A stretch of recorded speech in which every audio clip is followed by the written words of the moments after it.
Hello you guys, thank you so much for joining the YouTube channel. I have made a video in the past that only got like 38 views, so I doubt any of you guys have seen it, but it was about me wanting a third baby and going back and forth, not knowing if I should, and my feelings are just so on the fence about that.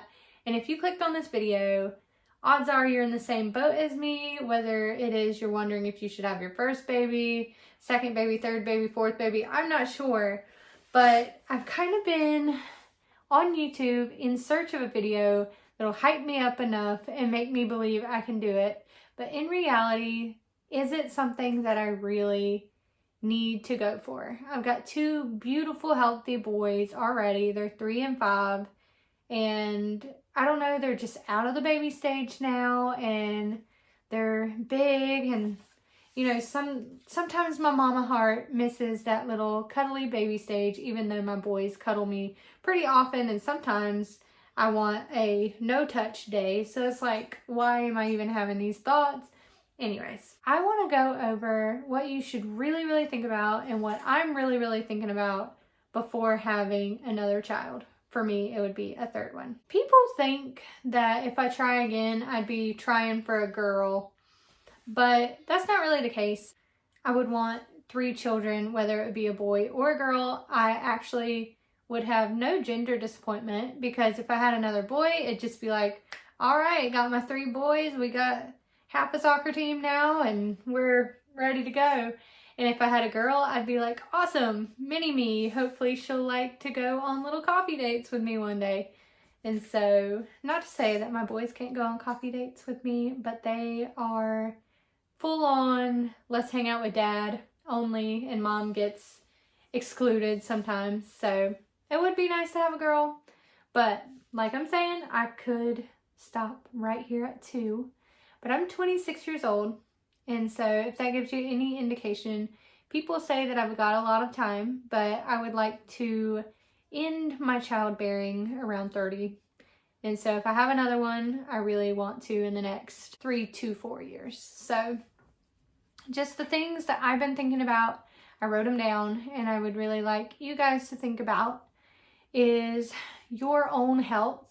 I've had some issues going on. I've over talked about this on my channel, but if you're new, this is your first video.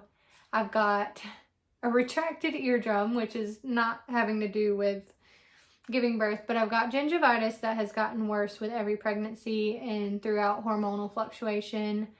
I also just had some lab results that I'm hoping to talk to a doctor about by Monday that looked a little concerning my liver enzymes, ALT and AST being elevated. And so I haven't even went back to the doctor about that. And so I stopped taking my birth control in the beginning of January, and for now we're not actively trying, but I definitely need to be careful until I figure out if I even have like a health condition, like a concerning health condition, because like it would be terrible to get pregnant and then risk my health and or a baby's health. And then my boys and my husband need me. And so I just got to consider my health, because if I'm not pregnant, it'll be easier to treat me and easier to get back to a good health if I'm not pregnant. And if there's nothing really concerning going on with my body and I can get the help I need and I can get my health up, then that's one check mark for me. But as for now, with the way my health is right now, I cannot and should not get pregnant. So that makes me a little sad, but you know, I'm going to the doctor, trying to take care of myself, and we're going in the right direction. Even joined the gym today. But anyways, that's not what this video is about. Don't need to get too distracted. But also, your home. Is your home big enough? We got a new house this year, and it's got this office space, which is pretty small. It could be a room, but we use it for our game room, and it's my husband's little sanctuary place. So I don't want him to have to give that up. 2 bedrooms upstairs, which my husband and I have one, and then our 2 boys share the other room, and then you've got a sunroom and a big living room. And so it's a great amount of space for the people that are already in our home. But if we added one more, I'm sure we would figure it out just perfectly. But not going through it right now, I can't visualize it. You know, I'm a very go with the flow mom, so things kind of happen as they happen, you know. And so I can't see it really working out in this house, but it probably could, you know. My car. My husband has a Corvette that's a 2-seater, and I have a Toyota Corolla that is at most a 5-seater. But anytime that my husband's brother, who is 12, who is going through a crazy growth spurt right now, he shot up and got super tall all of a sudden. When he rides home with us, I totally try to offer him the front seat, and I can squeeze in the back seat with the kids because they have a booster seat and a car seat. And he's like, no, it's fine. And then he's in the back like, ah. So I could not see shoving 3 car seats or a booster seat and 2 car seats. But, you know, by the time I do have another one, if we do, my oldest might be old enough to be able to sit in the middle between 2 car seats and not be too cramped.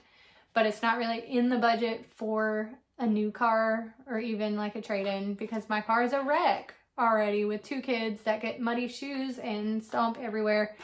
But anyways, finances is a big thing, and I put finances and job. That kind of is the same. But as far as finances goes, I'm not even thinking long term. My biggest thing is I got, that was not a fart, this chair is squeaky. But my thing is that I have an insurance this year. I had Medicaid with my pregnancies, both of them. But now my husband, he's worked his butt off, and he's got us in a position to where we're not eligible for many things anymore. But it's because he's working hard, and we're in that bracket where it's kind of weird. We're doing well enough not to need help, but sometimes it's like a very, very tight budget just because we can't get help and we have a mortgage and all these other things. And so I got an insurance plan this year, and to go to a regular doctor, I get 1 free visit a year and then $20 after that for a regular doctor. But if I go to a specialist, which is like an OB, I gotta go to the ENT, I need to go to a dermatologist, you know, all these different things. But if I had to go to an OB visit, it would be $40 pop. And if I am hospitalized for any reason, which birth included, it would be, the cap is $3,000. So it helps a ton with medical cost, but it still does not really fit in our budget right now of what we're doing. You just gotta think about that kind of thing. If you have Medicaid and you think that you can work it out and your home situation is big enough, you know, go for it. Or, you know, if you just feel like it's something that God has really super, super laid on your heart, go for it. I'm waiting for my signs that it would be a good idea, but I keep being thrown signs that it's probably not the best for me, especially right now in the time of life that I'm in, and it makes me a little sad. But honestly, the baby fever feeling is kind of fading for me a little. And so I'm not as sad. I'm starting to go to the gym. I'm taking my health super seriously. And so I'm going to let God show me if there is a right time, because I don't want to jump the gun and then struggle. That's not what we want in life. And not saying that a child would add struggle, but I'm not saying it. I don't know. Every child is a blessing, whether it was not intentional or whether you planned them. They are a blessing, and everything will work out. But, you know, if you're thinking of planning it and you just don't think it would work out, just do the best you can to make your life, you know, not too hectic if it doesn't really fit in your family. And it's okay to stop. Even if your heart wants another one and you know it's not good for you, it's okay to even grieve that, you know?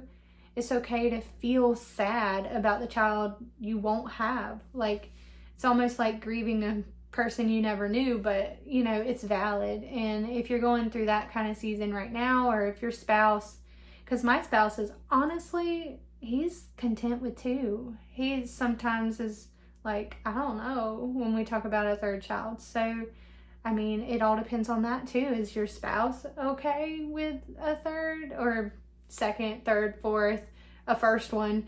You know, it's really up to your spouse, because it's really 50-50. I mean, yes, the mother does carry the child and birth it out, but when it's Earth side, hopefully for you it's 50-50. But, you know, God gives us what we need, and He'll work it out for me and hopefully for you guys too. But yeah, anyways, that's all I had for you. It's kind of long-winded, and I apologize, but if you like this kind of content, or homeschool content, or just random mom lifestyle things, please subscribe. I would love to talk to you moms, and please comment something down below. I don't really care what. I don't really have a question for you guys or anything, but just comment something related. If you're feeling the same way I am, please comment that as well. And I will hopefully talk to you guys soon.